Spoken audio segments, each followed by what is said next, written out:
Existe uma história que está na Bíblia, uma história que foi deliberadamente removida dos cânones oficiais, uma história que a Igreja conhece e que por séculos preferiu não discutir abertamente.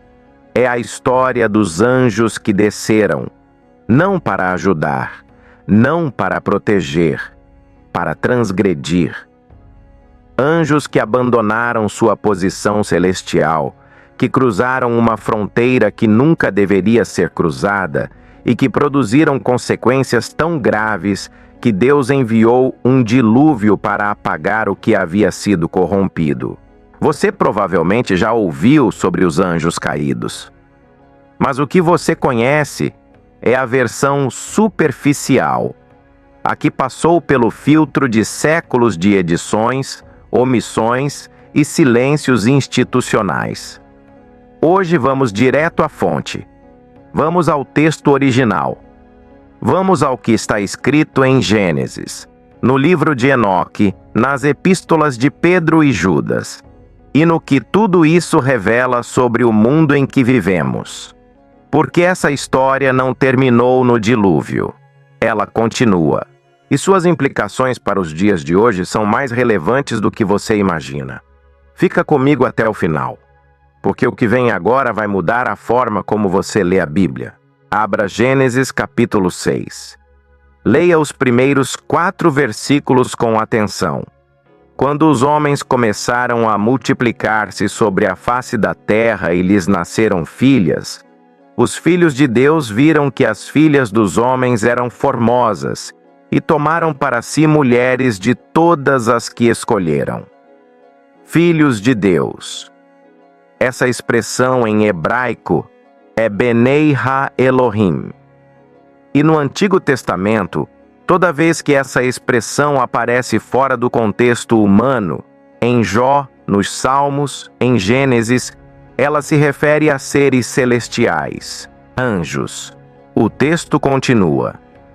Naqueles dias havia gigantes na terra, e também depois, quando os filhos de Deus se uniram às filhas dos homens, e elas lhes deram filhos. Esses eram os valentes que houve na antiguidade, os homens de renome. Gigantes.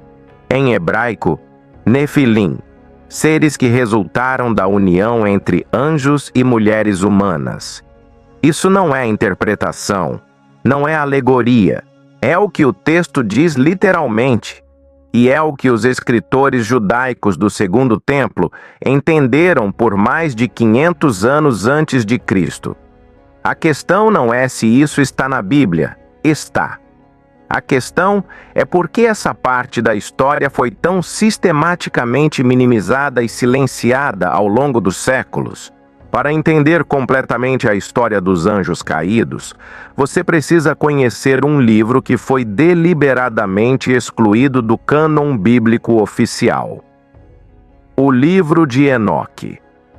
Enoque é mencionado em Gênesis como um homem tão próximo de Deus que Deus o tomou para si sem passar pela morte.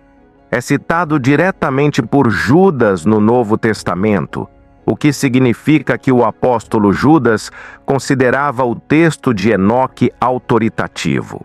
E o que o livro de Enoque diz? Ele narra em detalhes a história dos vigilantes, 200 anjos liderados por um ser chamado Semiasa, que desceram ao monte Hermon e fizeram um pacto de transgressão deliberada. Eles ensinaram à humanidade conhecimentos que não deveriam ser revelados. Metalurgia para criar armas de guerra, encantamentos e feitiçaria, o uso de raízes e plantas para veneno e o estudo dos astros para a adivinhação. E se uniram às mulheres humanas, gerando os Nefilim, gigantes corrompidos que devastaram a terra, consumiram os recursos da humanidade e espalharam violência e corrupção em todos os lugares. Foi exatamente esse nível de corrupção, tanto espiritual quanto genética, que motivou o dilúvio. Deus não estava destruindo apenas pecadores morais. estava apagando uma contaminação que havia se espalhado por toda a criação. Alguém poderia argumentar que o livro de Enoque não é canônico e, portanto, não deveria ter peso doutrinário. Mas aqui está o que não pode ser ignorado. 2 escritores do Novo Testamento fazem referência direta a essa história. O apóstolo Pedro escreve na sua 2ª epístola: Deus não poupou os anjos que pecaram, mas os lançou no Tártaro, entregando-os a correntes de trevas, reservados para o juízo. Anjos que pecaram. Lançados no Tártaro, palavra grega que descreve uma prisão subterrânea de confinamento máximo.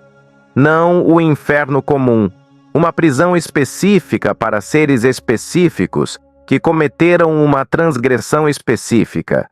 Judas é ainda mais explícito. Os anjos que não guardaram o seu próprio principado, mas abandonaram a sua própria habitação, ele os reservou sob trevas eternas, em prisões, para o juízo do grande dia, assim como Sodoma e Gomorra, que do mesmo modo que eles, se entregaram à impureza e foram atrás de outra carne. Outro modo como eles. Judas está conectando diretamente o pecado dos anjos com o pecado de Sodoma. Uma transgressão de fronteiras naturais. Isso está no cânon. Isso está na Bíblia que você tem em casa.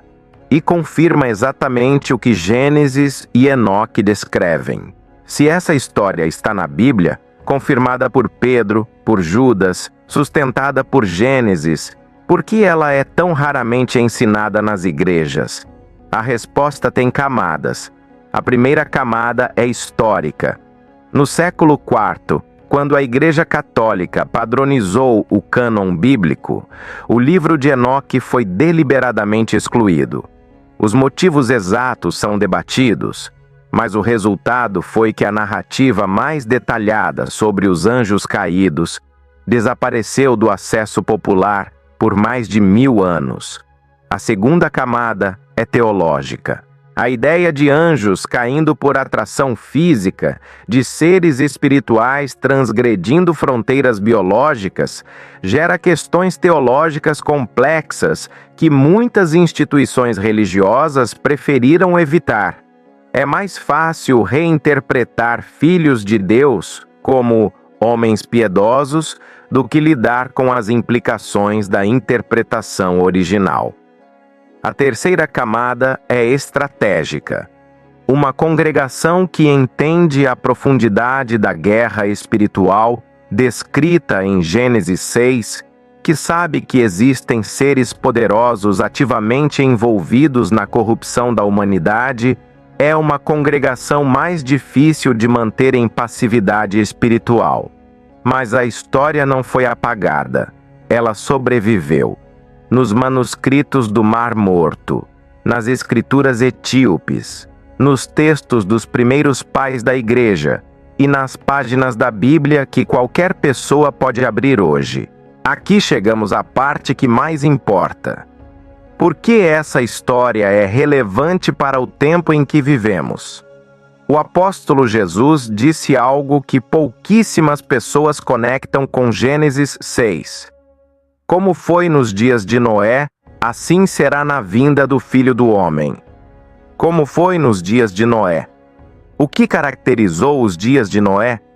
Violência generalizada, corrupção que atingiu toda a carne, uma humanidade que havia se afastado tão radicalmente do plano original de Deus que o próprio Deus disse que se arrependeu de ter criado o homem.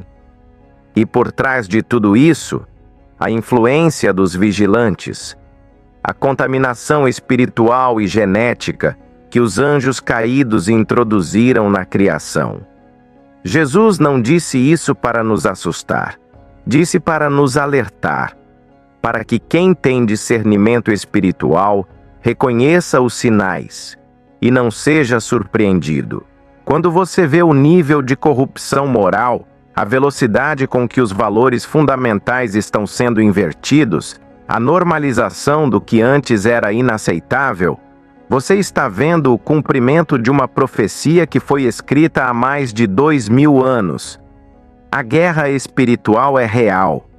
Os vigilantes estão acorrentados, mas sua influência deixou um legado que ainda opera no mundo.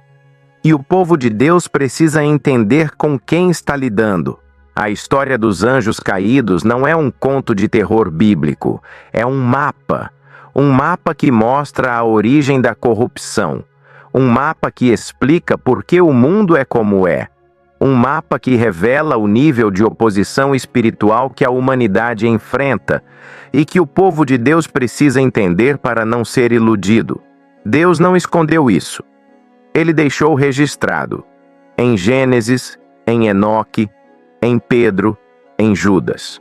Em cada camada da Escritura, que aponta para a realidade de uma guerra que é muito maior do que o que nossos olhos físicos conseguem ver.